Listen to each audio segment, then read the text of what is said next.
खटे वियो आहे। JUIF जो उम्मीदवार आगा तैमूर पठान 43,575 वोट खणी हाराए वियो आहे। ब्रेकिंग न्यूज़ आहे PS 7 शिकारपुर जे हवाले सां त PP उम्मीदवार इम्तियाज शेख कामयाब थियो आहे। JUIF उम्मीदवार आगा तैमूर पठान हाराए वियो आहे।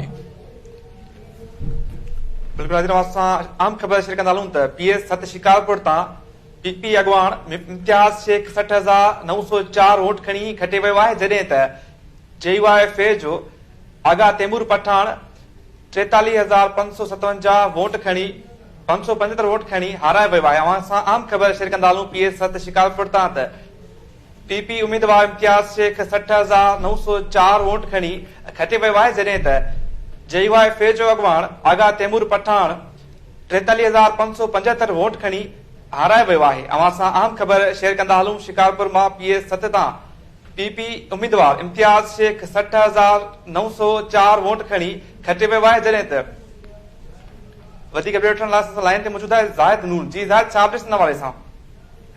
शिकारपुर ज़िले अंदर जेको आम टको शिकारपुर शहर सां लाॻापियल हो PS 7 उन ते PPP जो उम्मीदवार हो इम्तियाज अहमद शेख ऐं JUIF तरफ़ां आगा तैमूर खान पठान गैर सरकारी गैर हतमी नतीजनि मूजिब PPP उम्मीदवार 60,904 वोट खणी कामयाब थी वियो आहे, जॾहिं त JUIF जो आगा तैमूर खान पठान 43,575 वोट खणी सघियो आहे।